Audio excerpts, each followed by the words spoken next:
നമ്മുടെ അയത്തുള്ള കാമനി മരിച്ചതിന് ശേഷം കുറേയധികം ലോകമെമ്പാടും ആളുകളുടെ സന്തോഷം, വളരെ പ്യുവർ ജോയ് ആണ് ആളുകൾ. കാരണം ഇത്രയും ഏറ്റവും അവസാനത്തെ ഇത് വെച്ച് നോക്കുകയാണെങ്കിൽ തന്നെ 40,000-40,000 മനുഷ്യരെ വെടിവെച്ച് കൊല്ലടാ എന്ന് യാതൊരു ഉളുപ്പുമില്ലാതെ ഇവന്മാരെല്ലാം ദൈവനിഷേധികളാണ്, ഞാൻ ദൈവത്തിന്റെ ആളാണെന്ന് പറഞ്ഞ ഒരു പരമ നേതാവ് ആണല്ലോ അദ്ദേഹം. അപ്പൊ ആ ഒരു പരമൻ മരിക്കുമ്പോൾ ലോകം മുഴുവൻ സന്തോഷിക്കുകയും പിന്നെ ഓഫ് കോഴ്സ് ഈ മതവിശ്വാസികൾ വലിയ തോതിലുള്ള വിലാപങ്ങളൊക്കെ സംഘടിപ്പിക്കും. അത് അവര് എല്ലിലെ കമ്പി പോലെ അവരിൽ കയറിയിരിക്കുന്ന ഒരു സാധനമാണ്. ഇയാള് എന്തോ വലിയ ആളാണ് എന്ന് കരുതി കാശ്മീരിലും ലക്നൌവിലും ബഹറിലും അല്ലെന്നുണ്ടെങ്കിൽ ഇറാഖിലും ഒക്കെ ആളുകൾക്ക് ഭയങ്കര ദുഃഖം ഉണ്ടാവും മത നേതാവ് മരിക്കുമ്പോൾ. അല്ലെ, സ്വന്തം തന്തയുടെ തലവെട്ടി മുഹമ്മദിന് കൊടുത്ത കഥകൾ കേട്ട് പഠിച്ചു വരുന്ന മനുഷ്യരല്ലേ.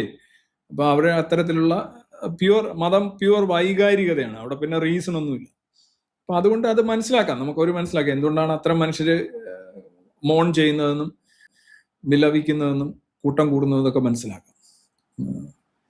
എള്ള ഉണങ്ങുന്നത് മനസ്സിലാക്കാം, പക്ഷെ എന്തിനാണ് ഡാഷ് എന്ന് ചോദിച്ചോണം അവരുടെ വിലാപവും രോഷവും ഒക്കെ നമുക്ക് കുറെയൊക്കെ മനസ്സിലാക്കാം. കാരണം they are blind and emotionally blind. But what about other people?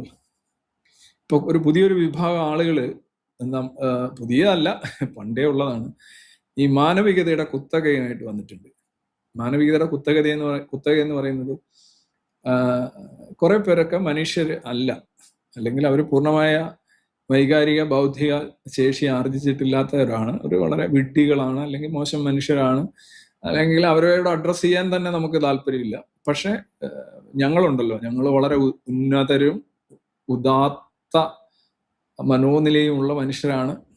ഞങ്ങൾ എന്തുകൊണ്ടാണ് ഇറാന്റെ നേതാവിനെ പുകഴ്ത്തുന്നത്, എന്തുകൊണ്ടാണ് ഇറാന്റെ നേതാവിന് വേണ്ടി ഞങ്ങൾ നിലകൊള്ളുന്നത് എന്ന് നിങ്ങൾക്കറിയാമോ എന്നൊക്കെ ചോദിക്കുന്നു.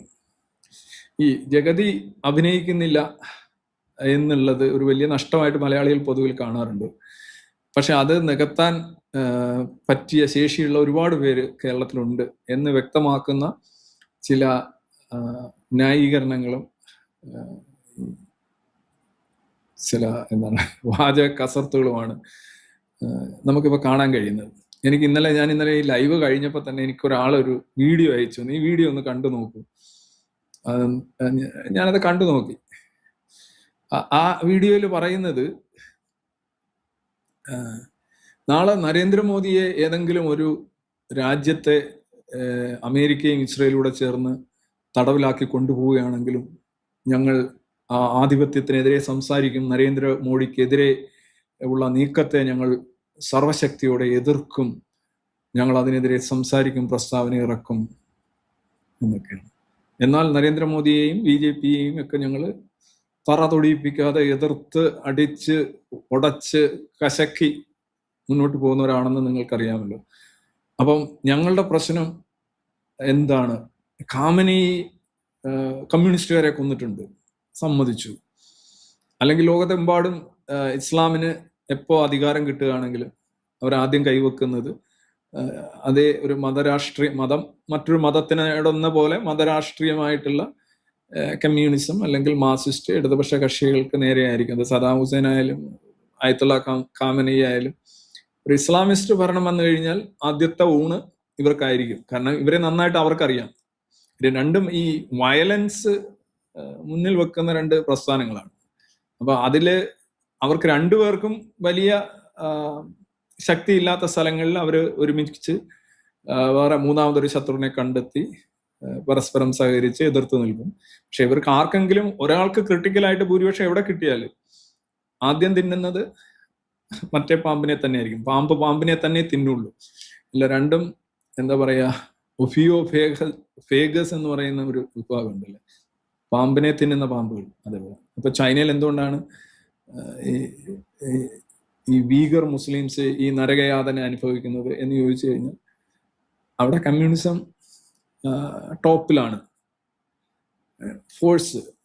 അപ്പോൾ മറ്റവരെ അവർ ടാർഗറ്റ് ചെയ്യും, തിരിച്ചാണെങ്കിലും ടാർഗറ്റ് ചെയ്യും. അപ്പോ ഈ വീഡിയോയിൽ ഞാൻ കണ്ട ഒരു കാര്യം, നമ്മളെ ഒരു ന്യായീകരണമൊക്കെ പറയുമ്പോൾ നമ്മൾ അതിന്റെ ഒരു പെരിഫറൽ ലോജിക് എങ്കിലും ഉണ്ടാവണം. എന്തെങ്കിലും ഒരു പെരിഫറൽ ലോജിക്, അതിന് ആഴമേറിയ എന്തെങ്കിലും വാദം ഉണ്ടായില്ല എങ്കിൽ പോലും പെട്ടെന്ന് ആളുകൾക്ക് തോന്നുന്ന രീതിയിൽ എന്തെങ്കിലും ഒരു ഇമോഷണൽ ആയിട്ടുള്ള സാധനങ്ങളും ഉണ്ടാവണം. കമ്മ്യൂണിസത്തിന് അങ്ങനെ ഒരു ഇമോഷണൽ സാധനമുണ്ട്. കാരണം പാവപ്പെട്ടവർക്ക് വേണ്ടി നിൽക്കുന്നു, ദാരിദ്ര്യം കാണുമ്പോൾ നീറുന്നു, വീഴുന്നവനെ കാണുമ്പോൾ വിമർശനം ഉണ്ടാവുന്നു എന്നൊക്കെ പറയുമ്പോൾ ഒരു ഇമോഷണൽ അപ്പീൽ ഉണ്ട്.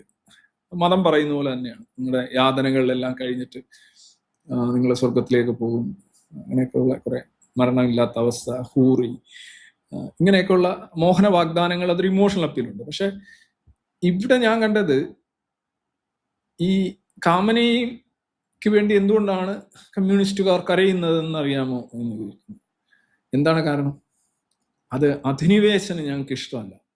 V don't like invasion, we don't like imperialism. സാമ്രാജ്യത്തെ ഞങ്ങൾക്ക് ഇഷ്ടമല്ല. സാമ്രാജ്യത്വവും അധിനിവേശവും എവിടെ കണ്ടാലും എതിർക്കുക എന്നുള്ളത് ഞങ്ങളുടെ DNA യിലുള്ള കാര്യമാണ്. അപ്പോൾ അതിനെതിരായിട്ടുള്ള നിലപാടുകൾ ഞങ്ങൾക്ക് ശീലിച്ചു പോയി. അതൊരു മാനവികതയുടെ, മനുഷ്യത്വത്തിന്റെ